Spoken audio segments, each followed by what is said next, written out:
Welcome back to Top World Disc Golf for the exciting conclusion final round of the 2025 Masters Cup. Here's your top 10 heading into the final round. I'm Keenan Dalton of Top World Disc Golf, and I'm here with my co-commentator, Paavo Stubstad. Say what up, Paavo. Excited to be back once again, Keenan, for this exciting conclusion of this exciting event. Gannon, Buhr, and Niklas are battling it out at the top, and we've got Redalen and Luke Taylor on lead card as well for the first time this year. Yeah, exciting to add some new fresh faces to Top World coverage, and it's going to be a battle on this final round. Excited to see how it pans out.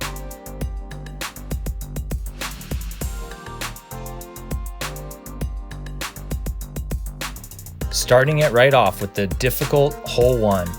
Par 3, 347 feet, double mando through the oak trees, and then you got to get it up over the railroad ties, over the fallen log, skip it up over the hard pan, and get yourself a look at birdie. Let's see if somebody can do it. We haven't seen a birdie during the first 2 rounds. All right, welcome to the final round of the 2025 Masters Cup. This is our lead card.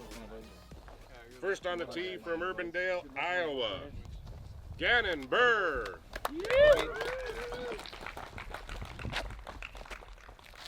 Before we got started, Redalen said this is possibly the youngest lead card at an A tier, with the average age among these players at 20 and a half years old. Wow. Bunch of young guns. Thanks for making me feel old, Keenan. Gannon up first. Good height. Can it miss the trees? Oh, yeah. Great shot. Oh, look at that. Just outside the circle. That is the closest drive we've seen thus far. Very impressive. Next on the tee from He's got a chance for birdie. Niklas, Anttila.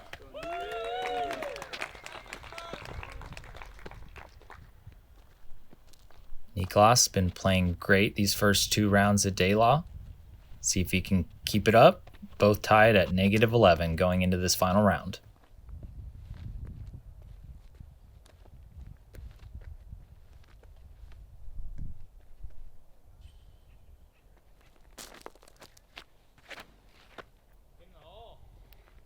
Maybe a little low, and yeah, it squares up that tree as well. Should be relatively easy up and down for par.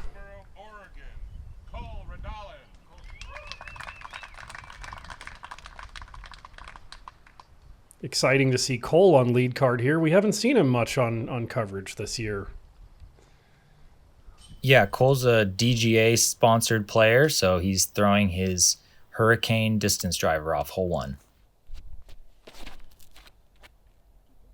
Oh, maybe a little too high there. Yeah.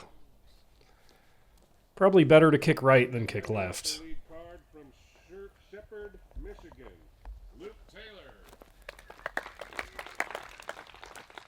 Luke Taylor, we saw him a bunch at the World Championships last year. This kid has power. Be fun to see him throw this hole as well as the other very tough to birdie holes on this course. Yeah, it's been great watching his game and excited to film him today. He's throwing a Z nuke off the tee.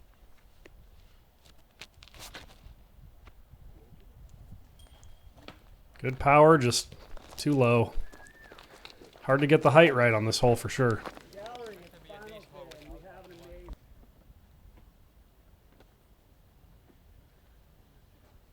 Cole up first with the upshots here. He's got a good angle off here to the right side. Just a nice little straight floaty putter shot. That'll be just fine for par.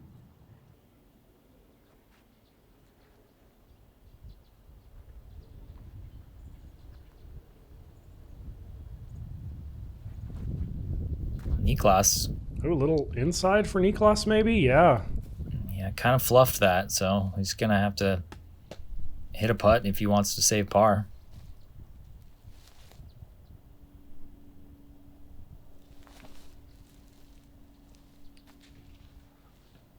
Luke chipping a forehand up around the left side. I haven't really seen that line before. I'm not sure where he ended up. But look at this. Gannon with an actual putt at this hole. Yeah, just outside circle 1, so he's going with that little step putt he likes. Oh, just low. Man, would have loved to see it. Yep. And with that being the last birdie attempt on this card, I can tell everyone that there were once again 0 birdies on the day. Great par save from Niklas there, though. Tricky little hyzer putt from in the bushes.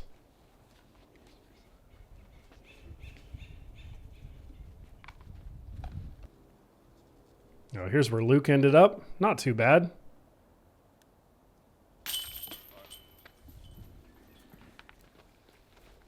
Yep, looking like a par frame. Yeah, I saw someone speculating in the comments that Gannon might be step putting for downhill putts that are slightly outside the circle just to carry his momentum down the hill, but this one was slightly uphill, so that's not it either.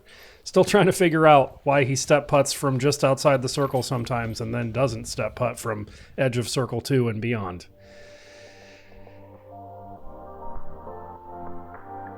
All right, on to tournament hole 2, 354 feet. Got this sloping fairway on the right side, goes off into the abyss. Do not want to go right.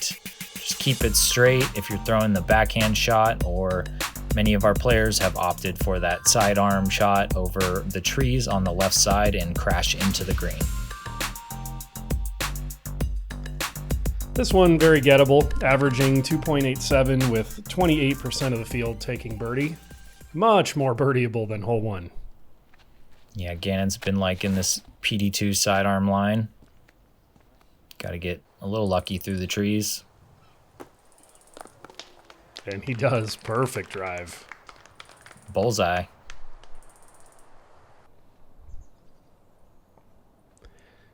Niklas eyeing up the same line.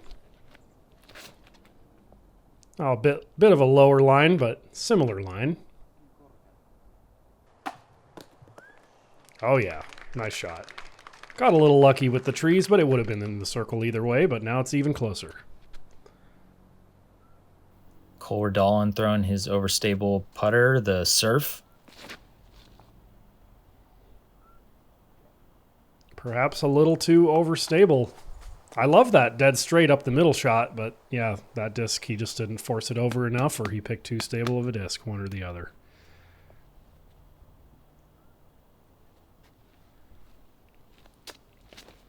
Luke has a ton of power on both the forehand and backhand, so I'm not surprised to see him take the spike hyzer forehand here. Oh, weird reaction off the tree there. Should still be inside circle 1. First up, Cole.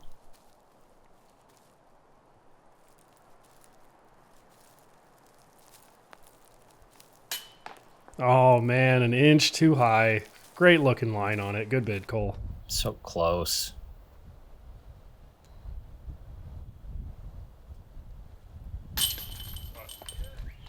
Zippy little putt. Yeah, he's got a very unique, interesting putt. Unique, interesting style overall, I would say. Very compact form. And Niklas with the birdie and Gannon with the birdie. 3 birdies and a par. And before we move on to hole 4, we've got a little treat for you guys, some bonus coverage here. This is Lillian Waite, and it was actually on day 2 yesterday. What? Skips it in for the ace. Awesome. You won't forget that.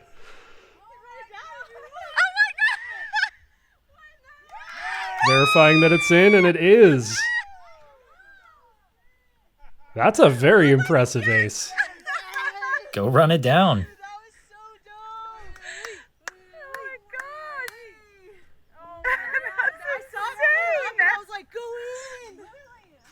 Gosh. Awesome. What a great capture by her caddy. Whoa. Oh my gosh. That's insane. Love it. Skipped it right in there. Well, that was exciting. Back to the tournament coverage. On to tournament hole 3, 390 feet, par 3. Got the sloping fairway on the right side again. You might remember from previous rounds, but 2 meter is in play, so there is a chance of getting caught up in some of these oak trees because the preferred line is to throw over them and crash into the green.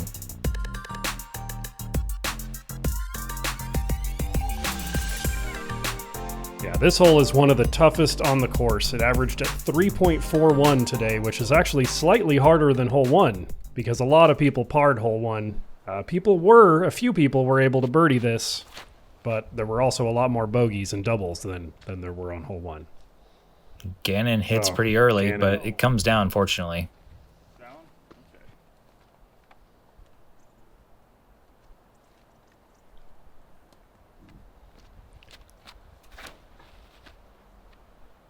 This looks great.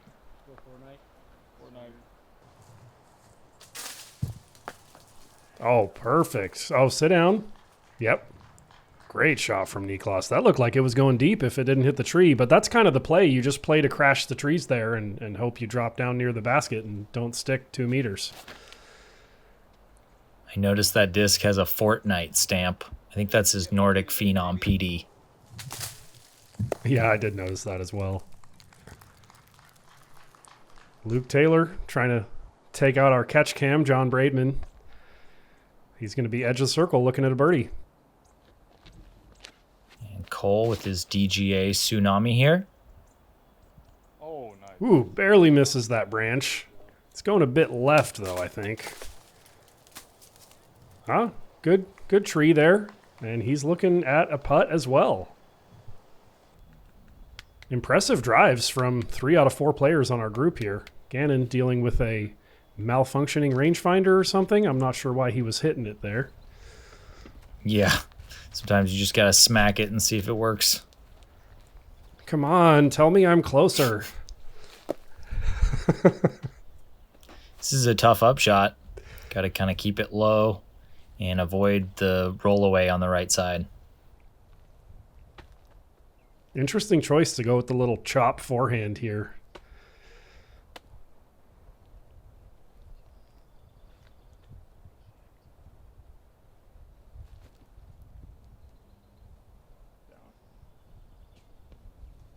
Yeah, pretty good shot. We'll see what he's left with from there. He must be closer than Cole.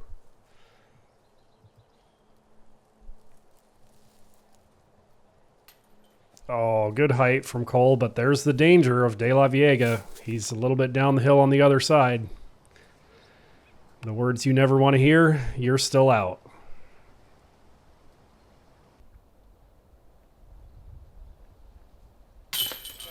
Yes, let's go, Cole. Great par save. It's probably a more difficult putt than the first. Yep.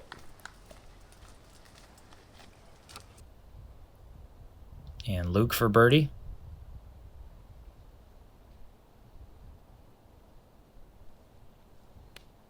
Oh, no. Deja vu. Same thing as Cole. Let's see if Luke can make the comebacker here. I feel like Luke's stabby putt is kind of a dangerous style of putt to have for this course. Yeah, if you miss, it's going pretty far. Oh, a bit low. The dreaded 3-putt. At least that didn't roll too far. It rolled a tiny bit, but he's still real close. And here's Niklas after going a little bit long on his drive. Excellent birdie. Only 6% of the field was able to take birdie today, but that's a total of 9 players. Pretty impressive for such a challenging hole. And with that, he's taken a stroke on Gannon and is taking the lead at -13.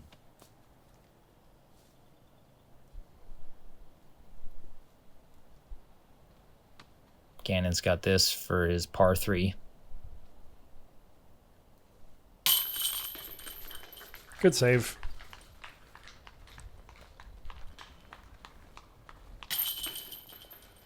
And Luke with the bogey.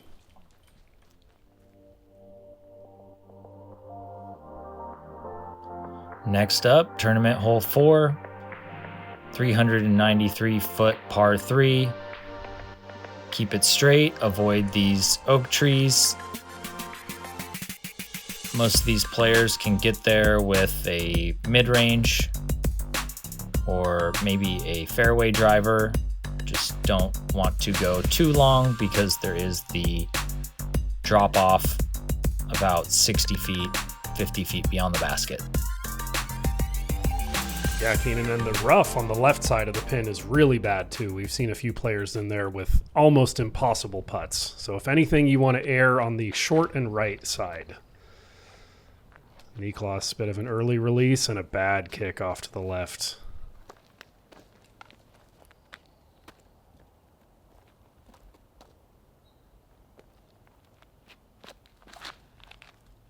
This looks a little low. Yeah, but that's what you want on this hole. Yeah, look at that. If you crest the hill, then the slope kind of allows your disc to continue floating 6 inches from the ground for a long time if you hit that ideal line.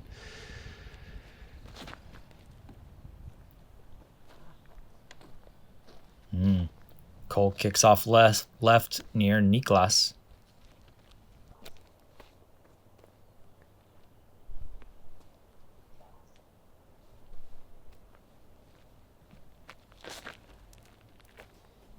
Luke with a bit of an early release as well, although with that turn, it could work out okay. Yeah, that actually worked out perfect. I'm sure he wasn't aiming for that gap, but he's got a putt inside the circle, probably kneeling from inside that rough, but not too deep in it. Yeah, good shot with his ESP buzz.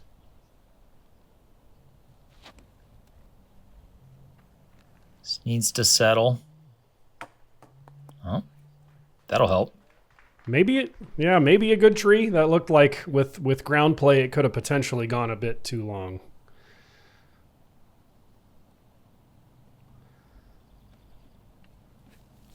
Niklas with the Annie forehand. Very finessey. Flexed out, and yeah. Gannon for birdie.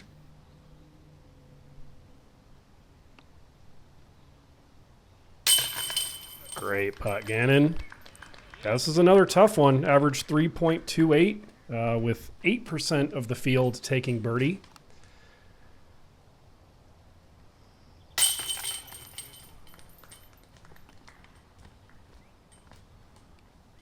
Cole with the par there, and here's Luke for birdie.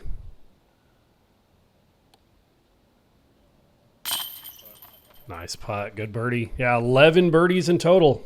2 of them on our lead card here. Yeah, good bounce back after the bogey as well.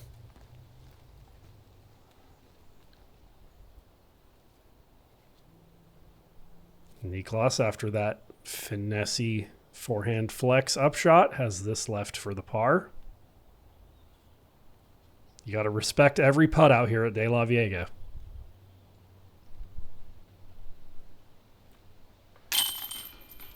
Good save. Yeah, Gannon and Niklas trading strokes. They're now tied up again at 13 under par. That's what we want to see as fans. On to hole 5. You've seen it before if you watched any Masters Cup tournament coverage. OB left side over the fallen logs. Acacia forest on the right side sloping in there. You don't want to go right or left.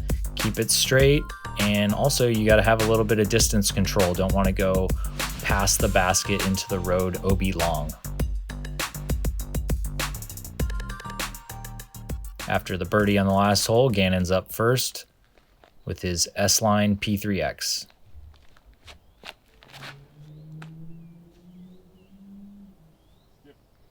Nice straight shot. Great flare skip. And he's just inside the circle. Oh, a couple little flops at the end. He's good.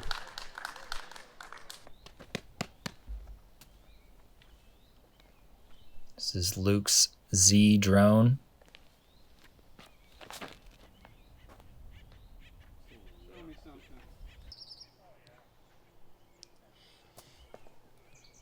Great shot. Good skip. Circle's head short or just inside, actually, I think. Couple of good drives so far.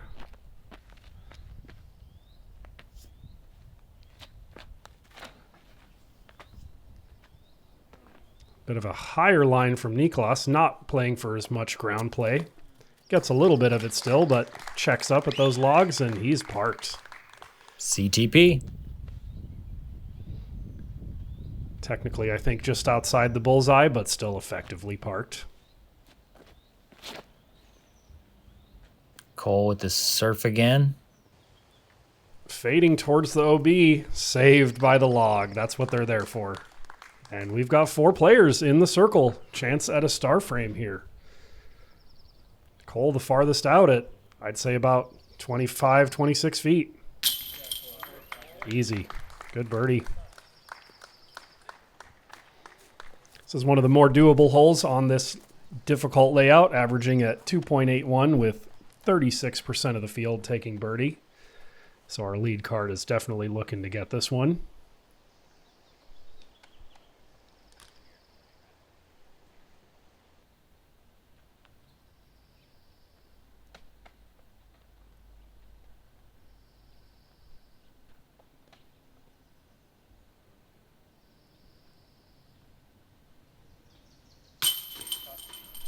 And Gannon's good for it.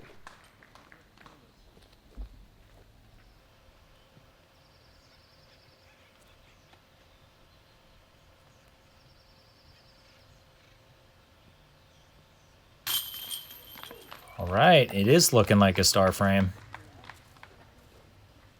Yeah, definitely. Niklas is so close. With how many difficult holes are in this layout, this is definitely one of those must-get birdies for these pros. Yeah, for sure. Probably only a couple holes are easier on the course. This is one of them.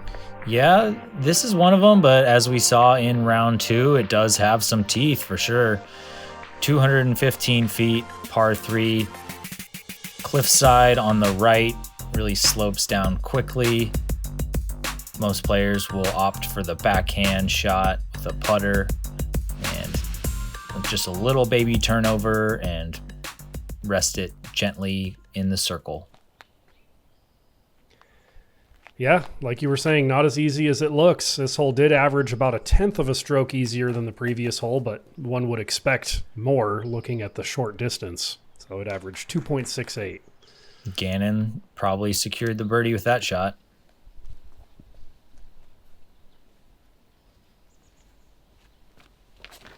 Luke with more of a overstable, the Z zone. Nice. Beautiful flight on that. Don't hit your head, Luke.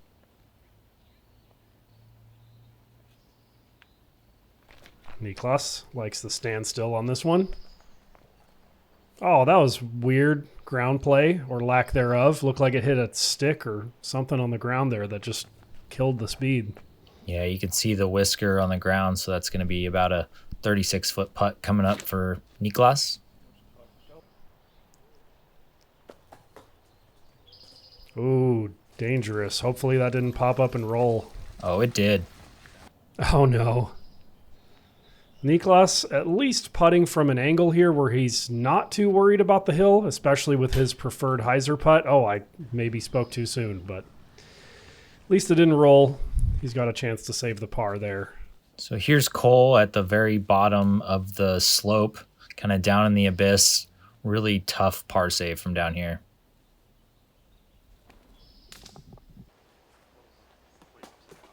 Felt like he had to throw that shot with more power than the tee shot, but he got up to the edge of the cliff there, and it's pretty close for the par. Yeah, that was great. I think that was his DGA vortex with an overhand shot. Niklas at least didn't go too far down the hill, and he's good for the par, but Gannon is close for the birdie, so he is in all likelihood going to take the solo lead back on this hole. They're just going back and forth. I love it.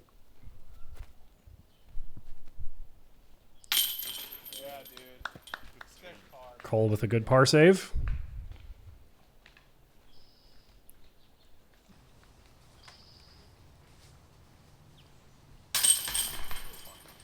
And Gannon with that birdie. And Luke as well, of course. Great birdies, guys. On to one of my favorite holes on the course. Just picturesque tournament hole 7, 369, dead straight. We've seen some great shots on this hole this weekend. Got to avoid this low-hanging branch. Either go under it or to the left side of it and just keep it straight. Maybe get a little forward skip to give yourself an opportunity for a birdie. Gannon up first. He hasn't been playing this hole too well the first 2 rounds. Throwing his C-line PD again. Hugging the left side, but like I mentioned in an earlier round, that's kind of what you have to do with that scraggly tree in the middle. Tough to see what happened with that shot there. Luke going for the flex forehand line. Interesting choice. It's there if you got it. Yeah, I think that was a little too much flex, though. I think the line is a little more of a subtle flex, but with the placement of that scraggly tree, you do want to be on the left side of the fairway, 2/3 of the way down or whatever. But Niklas showing us how to do it with the backhand right here. That is picture perfect. Oh, weird reaction again. Maybe clipped that tree a little bit. Tough to tell. But beautiful shot still. This is a tough one. Average 3.54. More than half a stroke over par.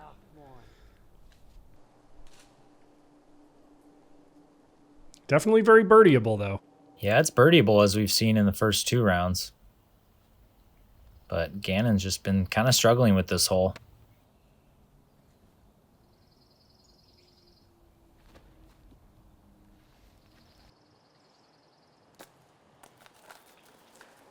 Yep, just laying up for the par. Not losing strokes to too many people, though.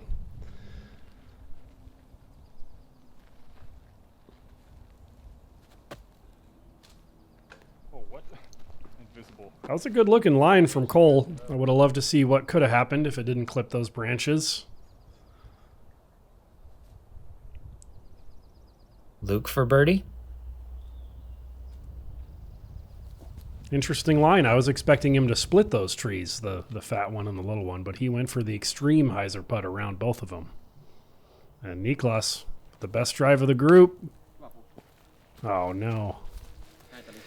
Yep, it's a tough one, folks. There were only 10 birdies on the day today out of our field of 141 players.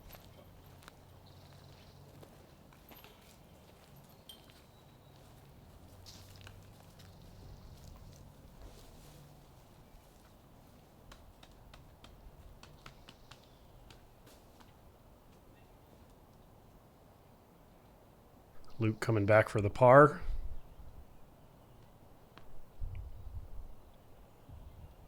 Gotta go with your routine. And he's good for it. And while we have a couple more straightforward par tap-ins here, let me just real quickly address a situation that happened in round 2 with Jacob Blair getting a 2-meter penalty in the card, discussing whether or not he could take relief back on the line of play. And they decided that he couldn't because it wasn't a normal OB. Well, we had some comments accurately pointing out that that was actually the incorrect call by the card. PDGA Rule 803.02E clarifies that you can take relief back on the line of play from OB or 2 meters. Good to know that moving forward. Thanks for that clarification, Paavo. On to the refrigerator hole, or the kitchen as it's affectionately known. Tournament hole 8 for our purposes, 232 feet onto this peninsula green. Seems like the most consistent play is a overstable putt and approach or mid-range forehand that you put a little wide and try and land it as softly as possible on the green to avoid that roll away.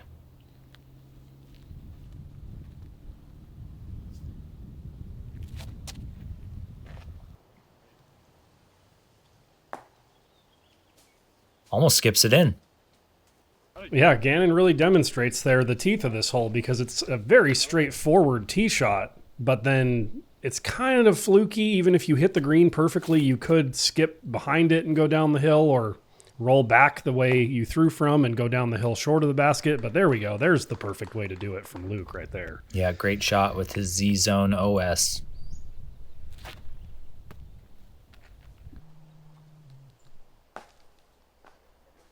Great shot from Niklas as well. I think the trick is to try and hit the hard pan more left of the basket. If you hit it anywhere in the circle, you're more than likely going to skip down the hillside. Yeah, that's a good note, Keenan. Ground play is such a huge factor out here at DeLaveaga, more so than almost any other course I can think of. And here's what Gannon's left with after that drive. Not much at all. And he might have a little work left still for the par. Niklas with a chance to tie it back up. Man, I thought he was closer than this. Oh, no. Just barely low.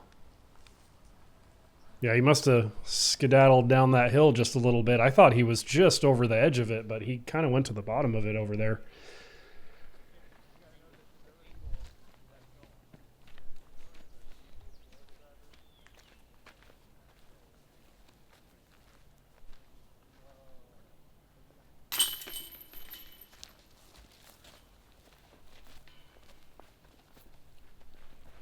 And Gannon's still Gannon's pretty close. He'll have yeah. a par, and then birdies for Cole and Luke as they are parked.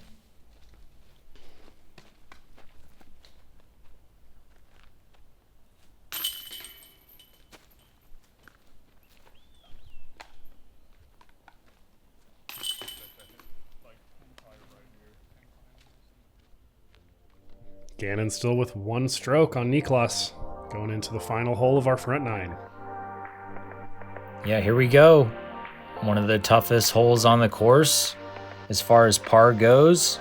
550-foot par 3 flying over the famous Lake Maple right now. The trick is to get your distance driver through one of these walkway mouths to the fairway, maybe get a skip, hopefully land about here and give yourself a look at a 2, but we haven't seen any birdies through the first 2 rounds, so we'll see what can happen today.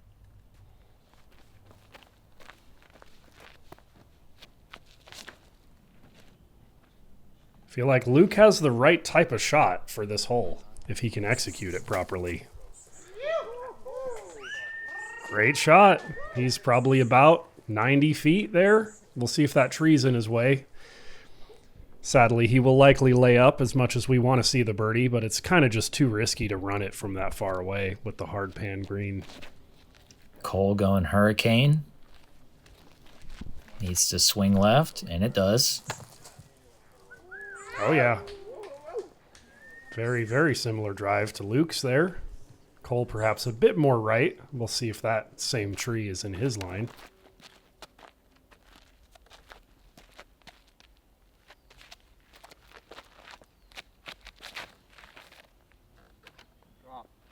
A little high. Yeah.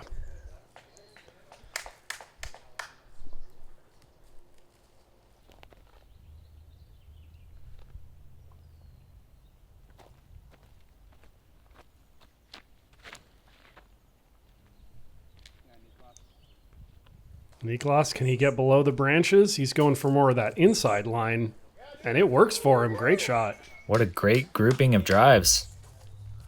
Yeah. Cole and Luke demonstrating the wider line, and Niklas demonstrating the tighter line. Both very viable options. Gannon a little bit high hitting the tree, but should still be a relatively straightforward up and down here to save the par. Sit down. Yeah, we're good.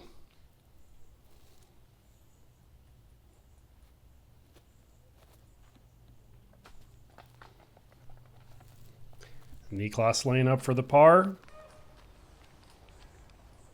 And for the third day in a row, obviously, this was the hardest hole on the course, averaging 3.73. That is one heck of a par 3. Yeah, that tree was in Cole's line. Gotta wonder if he would have given it a bid if his lie was better, and same for Luke. Too bad. If they were both a little more left, I would have loved to see them give it a little bid. Maybe Luke still will here, though. We'll see. Yeah, he's just playing for par. That's the smart thing to do here. And once again, like in rounds 1 and 2, we had 0 birdies on the day on this hole. So hole 1 and hole 9 both saw 0 birdies for the entire tournament.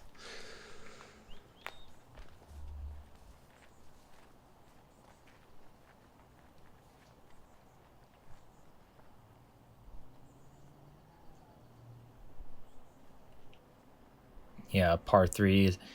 Getting a 3 on this hole is not terrible. These guys will have a par frame to wrap up final round, part 1.